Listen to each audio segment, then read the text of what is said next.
Uma boa tarde a todos, uma boa manhã. Não sei que dia você vai estar vendo esse vídeo, ok? Mas eu venho falar especificamente para as igrejas do Jardim Eldorado, ok?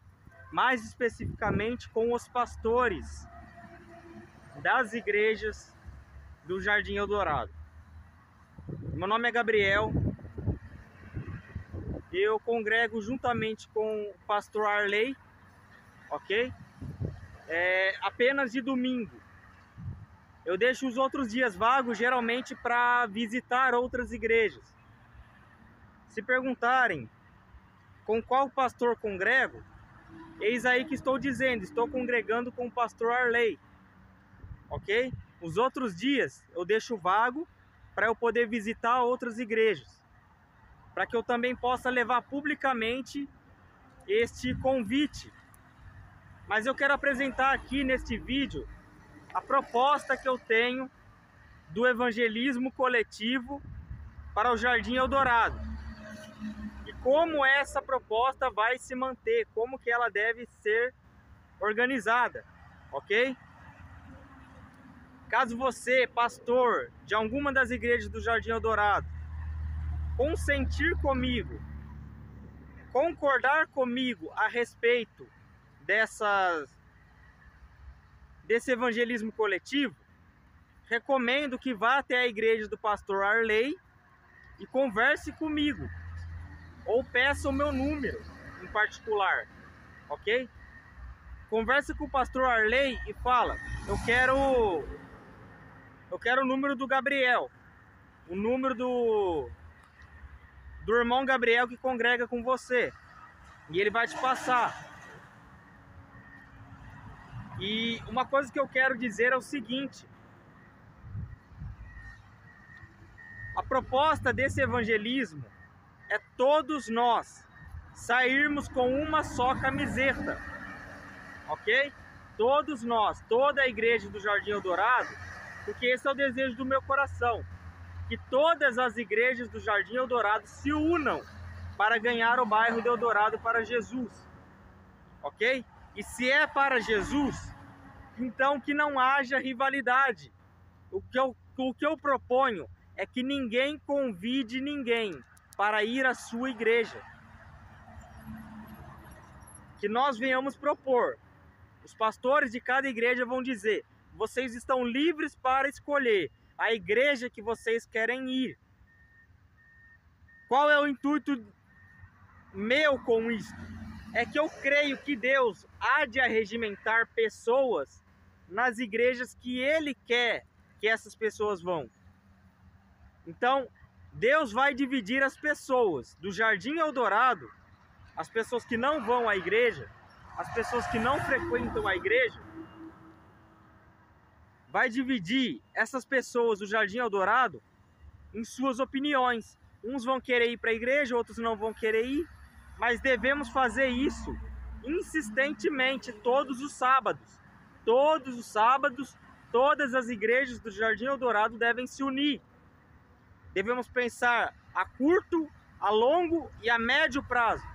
Curto, a médio e a longo prazo, perdão. Qual que é a estratégia? Utilizar-se do que fez as pessoas contra Josué. Você lembra quando Josué estava junto com o povo e Moisés tinha subido ao monte para trazer as tábuas da lei? Você lembra o que o povo fez com ele? O que a pressão do povo fez com Josué? Eu não sei se é Josué, se é Arão.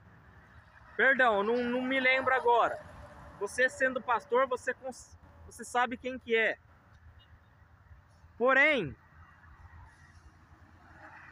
foi pressionado e fez um bezerro de ouro, porque o povo dizia: a este Moisés não sabemos o que aconteceu. Era uma justificativa óbvia, porque não saberíamos se Moisés tinha morrido mesmo ou não. A palavra de Deus fala que Moisés ficou 40 dias e 40 ficou 40 dias sem comer e sem beber água. Sem comer e sem beber água. E Cristo, ele ficou 40 dias sem comer e sem beber água também. Ok? Então, a proposta desse vídeo que é unir as igrejas do Eldorado em um evangelismo coletivo todos os sábados.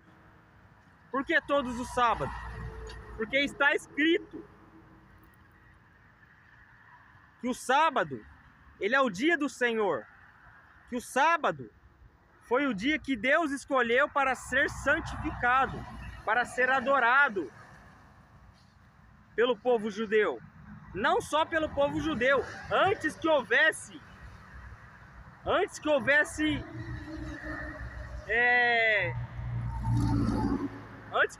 lei, antes que Deus revelasse sua lei por meio de Moisés, antes que isso acontecesse, Deus já havia santificado o sábado quando criou o mundo.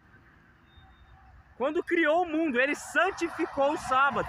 Ele separou o sábado para que o homem o glorificasse como Deus. Para que o homem o exaltasse e vivesse sua vida de acordo com Deus. O sábado não é uma prisão. O sábado, se alguém bater a sua porta no sábado pedindo o que comer, você não deve negar. Você não deve negar. Ok?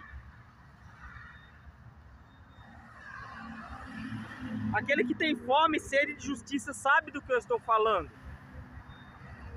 Aquele que tem fome e sede de justiça no seu coração sabe do que estou falando. Porque vocês querem estar em paz, uma igreja com a outra. Vocês desejam a paz de uma igreja com a outra. Mas a paz sem justiça não prevalece. A paz sem a justiça ela é quebrada.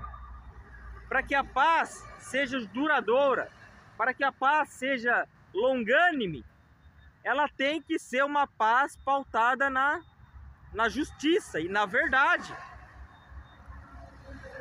A palavra de Deus fala que temos que ser verdadeiros uns com os outros. Devemos ser verdadeiros, devemos ser um livro aberto ao mundo. Não devemos ter medo do mundo. Pelo contrário, nós temos que ter uma fé firme na rocha. Que rocha é essa? Cristo.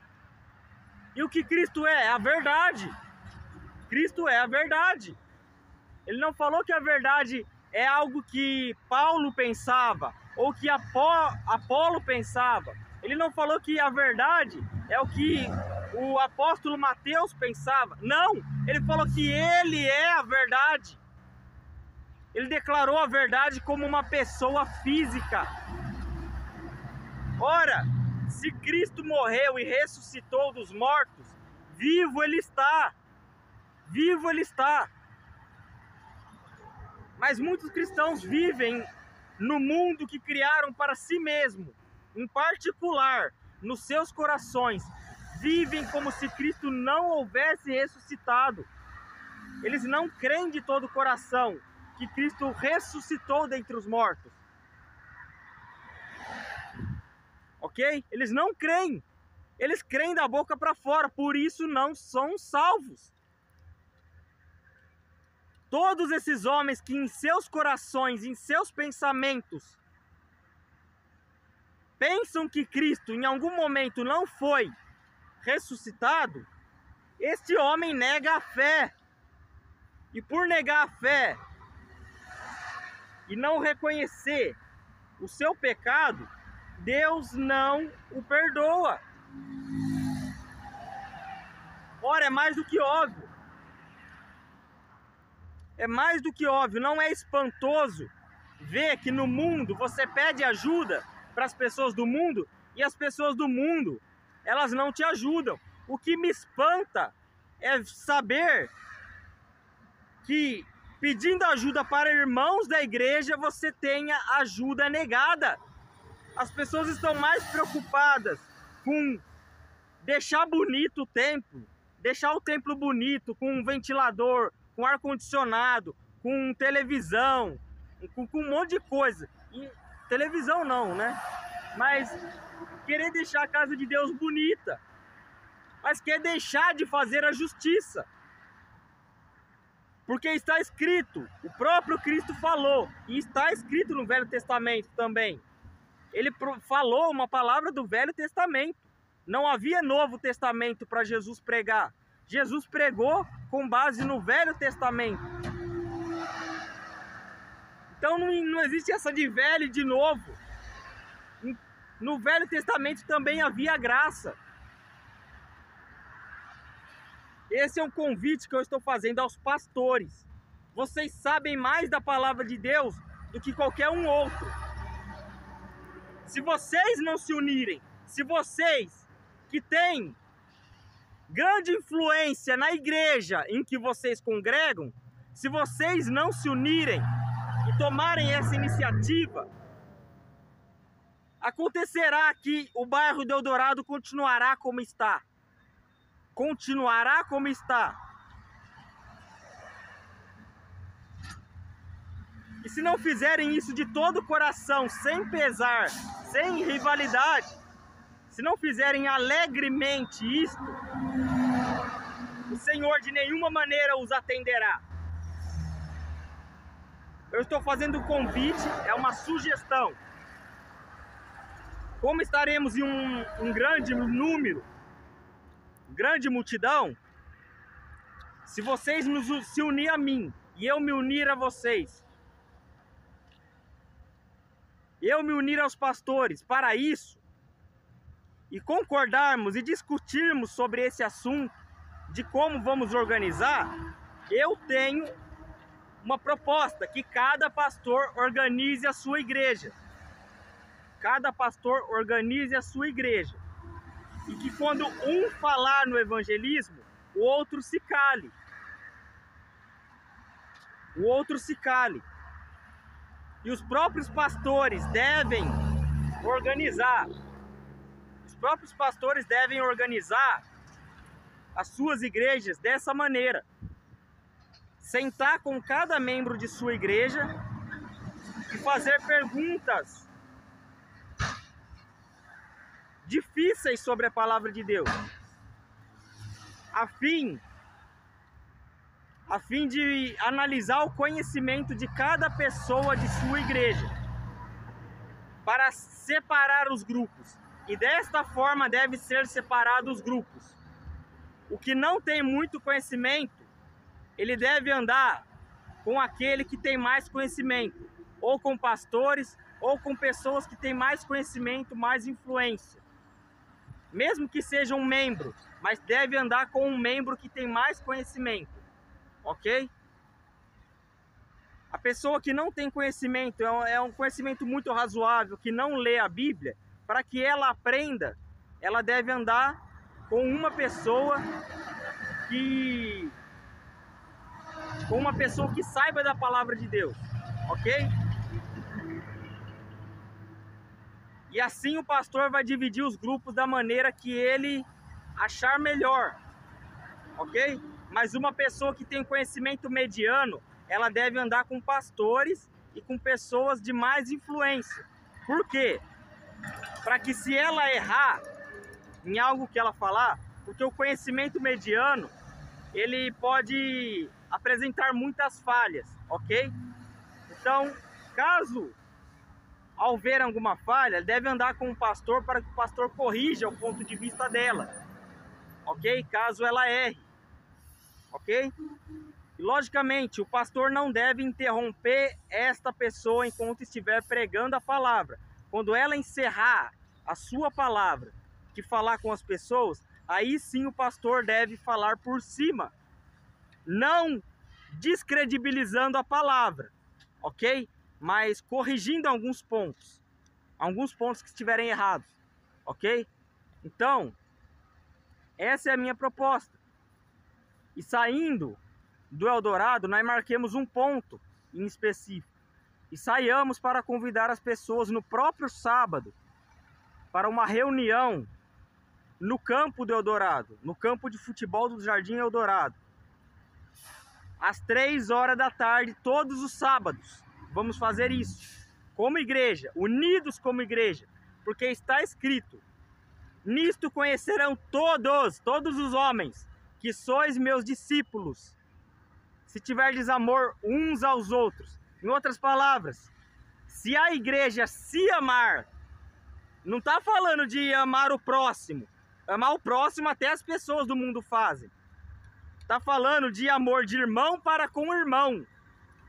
Se haver amor no nosso meio, amor verdadeiro, amor de se preocupar com o outro, de esclarecer ao outro as nossas necessidades e suplir aos outros a necessidade deles, para que eles também suplam a nossa, quando estivermos passando necessidade. É isso que eu estou querendo propor, ok? Eu estou propondo que se viva a fé cristã como ela deve ser vivida, porque nós temos causado escândalo por muito tempo. E o escândalo veio não porque nós quisemos que viesse, mas porque outras pessoas mal intencionadas fizeram um escândalo por puro lucro. E agora nós temos a nossa reputação manchada. E o que nós fazemos diante disso? Nos dividimos, falamos, eu vou fazer isso, eu vou fazer aquilo. Eu vou fazer do meu jeito, aquele lá faz de outro jeito. Quando sai um evangelizar, fica dois. Quando vai jejuar, um jejua, o outro não. Ora, é mais do que óbvio. É mais do que óbvio.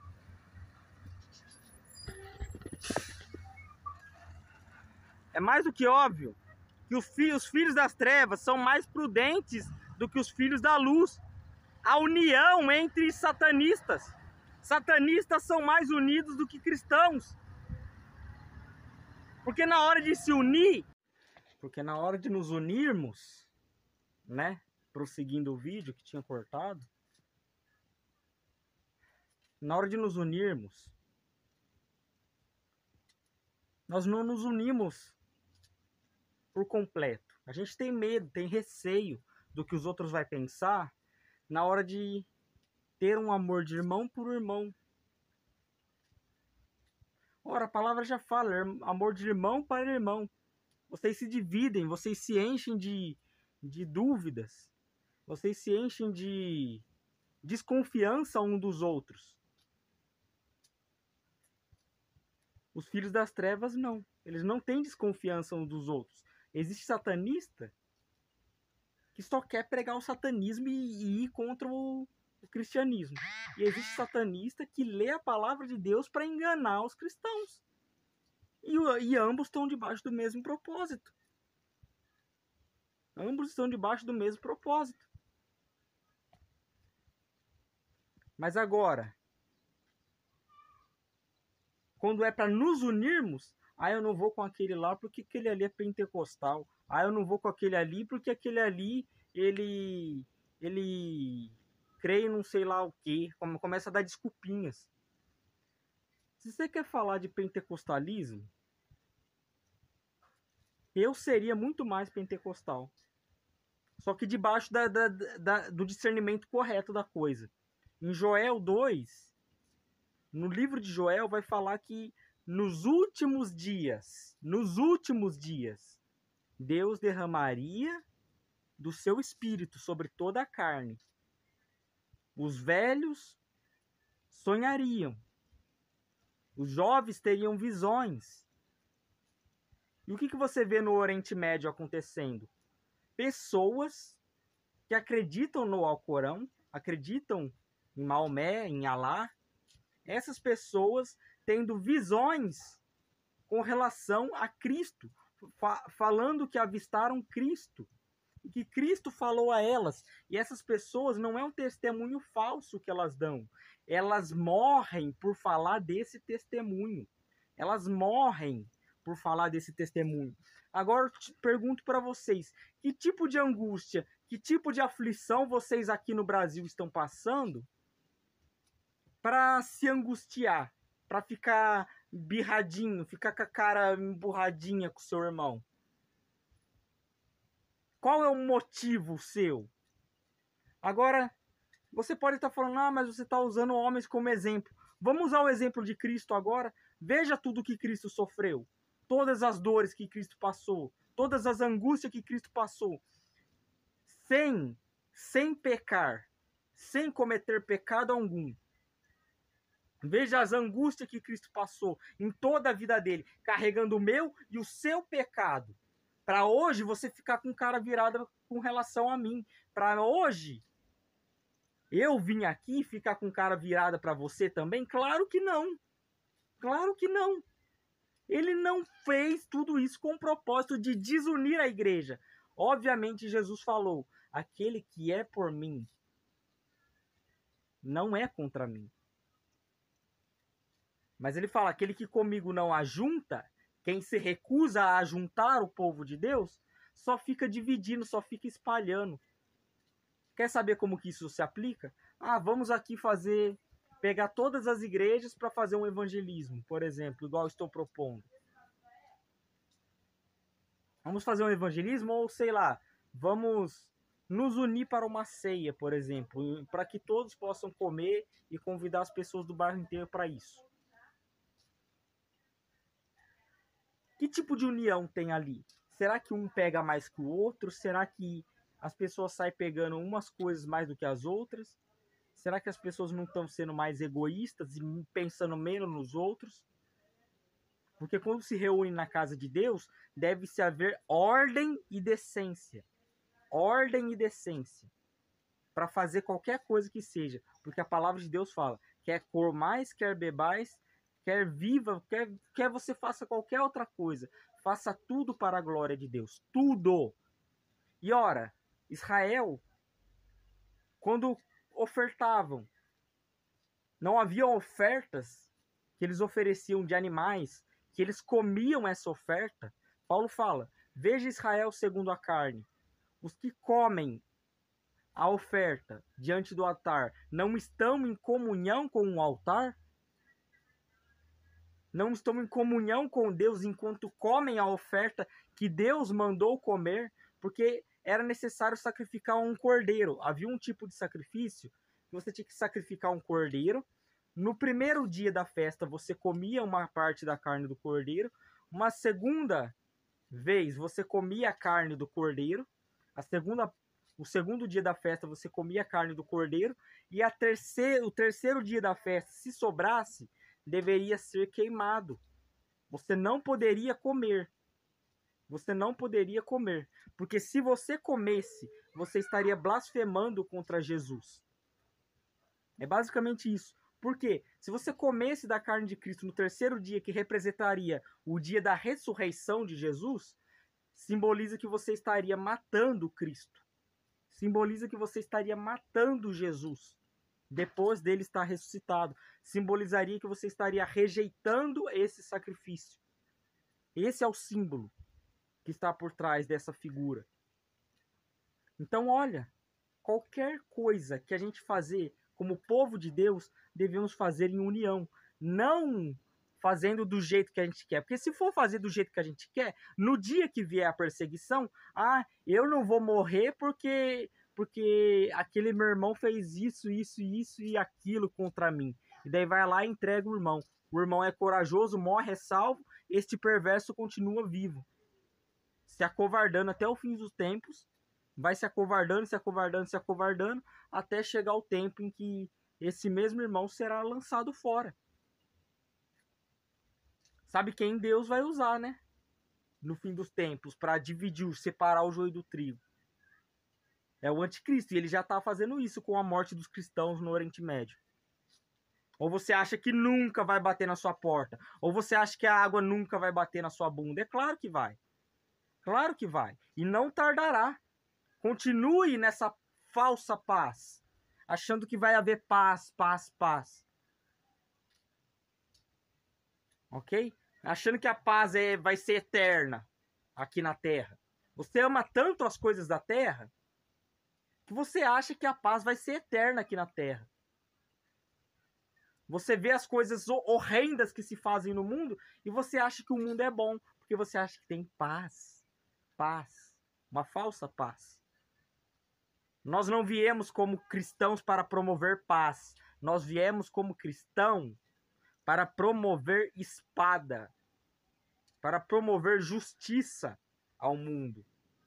Porque uma paz sem justiça verdadeira não prevalece.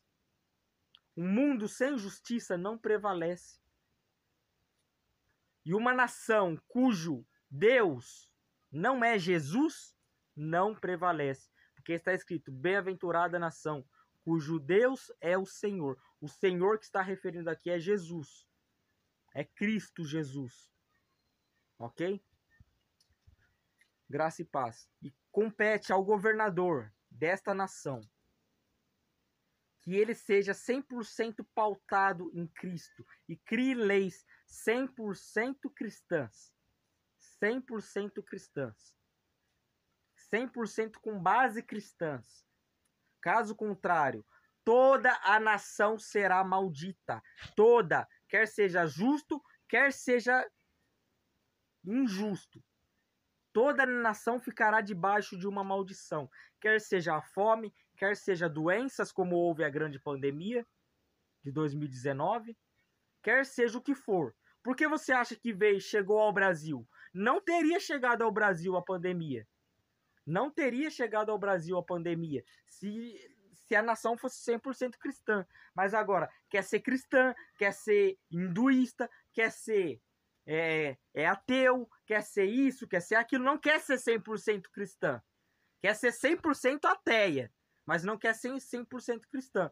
Porque nos tribunais recusam a palavra de Deus, debocham da palavra de Deus, escarnecem da palavra de Deus. Pelo que se eu for levado a algum desses tribunais humanos, eu debocharei deles, eu rirei da cara deles, eu sentenciarei a eles por meio de profecias. Sim, a mim me foi concedido esse poder. Eu sentenciarei a vida deles. Não vou para ser sentenciado por homens. Vou para sentenciar homens. Porque até quando ficarão julgando injustamente os cristãos? Até quando farão isso? Até quando escarnecerão da nossa cara? E até quando vocês, cristãos, vão rir junto com eles? Vão rir com um bando de debochados? Até quando vão aceitar ficar em roda de escarnecedores? Até quando não se posicionarão como verdadeiros cristãos? Posicionem-se, tô falando. Posicionem-se antes que seja tarde demais. Ok? Chegará um tempo que eu não ficarei mais aqui. Eu vou embora dessa cidade. E quando eu for embora, eu não vou falar pra ninguém. Eu não tenho obrigação de contar da minha vida pra ninguém o tempo todo, não. Quando eu for embora dessa cidade, eu vou ir, tchau, obrigado. Mas vocês vão ficar aqui. E o que vocês vão deixar para essa cidade? O que vocês vão deixar para esse país?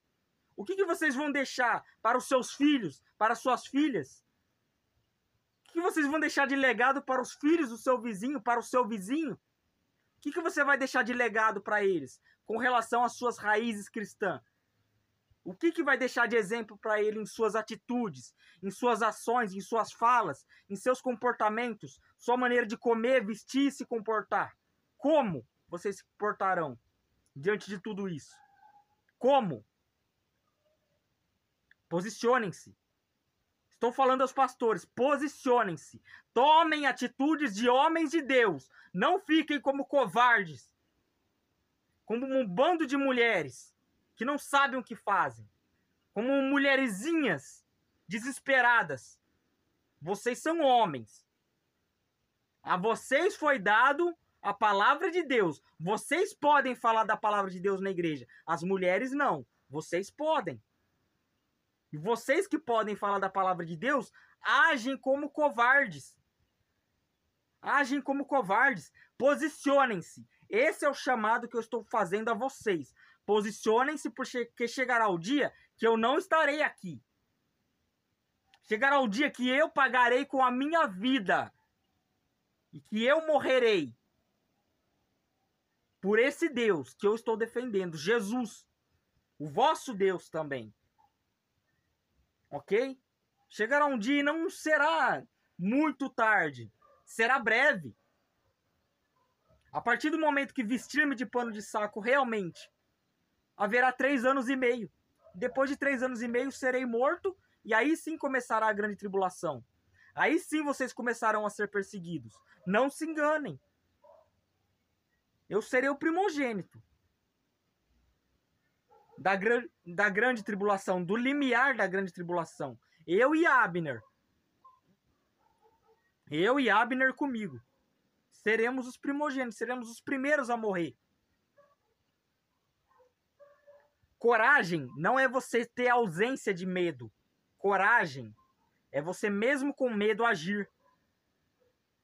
Mesmo com medo agir por meio da fé. Inspirado na fé que Deus te deu.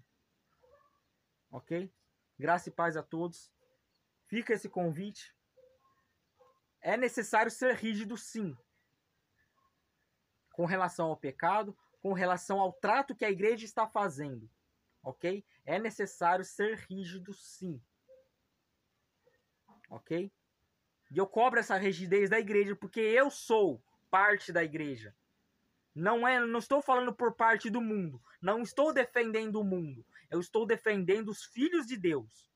E não é justo que homens verdadeiros, homens cristãos de verdade, fiquem calados enquanto fiquem sendo oprimidos por outros. Homens que têm verdadeiros conhecimentos da palavra de Deus fiquem se acovardando, enquanto um bando de pessoas que não sabem o que estão falando, fiquem falando e difamando cada vez mais o evangelho. Se essas pessoas estão falando e vocês estão deixando, o que vocês estão fazendo? Vocês estão consentindo com o erro? Vocês devem reputar o erro. Vocês devem ir contra o erro, ok? Posicionem-se dessa maneira e unam-se no que diz respeito a pregar a palavra de Deus, porque com um grande público alcançaremos mais facilmente o Eldorado. Com um grande público, fazendo a pressão de um grande público. Ok? Os que quiserem se converter falsamente, eles vão ser falsos o tempo todo. Não adianta você falar a sua vida inteira. Você vai falar a sua vida inteira com um homem que não vai ser salvo, ele não vai ser salvo, porque Deus não quer. Agora, o cristão verdadeiro, a primeira correção basta. A primeira basta. E às vezes que mais de 3, 4 vezes é falado, e as pessoas deixam de lado, ele se arrepende depois. Lutem pelas ovelhas verdadeiras, não por bodes. Vocês ficam disputando bodes. Vocês ficam disputando para saber quem vai agradar mais bodes. E não disputam para saber quem vai cuidar das ovelhas. Vocês não disputam para agradar a ovelha, para ser exemplo, para servir. Vocês não disputam quem vai servir melhor dentro da casa de Deus. Vocês disputam para saber quem vai ganhar mais almas. Coisa que vocês ganham almas, não. As almas já pertencem a Cristo. Todas as almas pertencem a Cristo. As que vão para o inferno e as que vão para o céu pertencem a Ele. Ele faz o que Ele quer. E ponto final. Enfim, está convidado todos.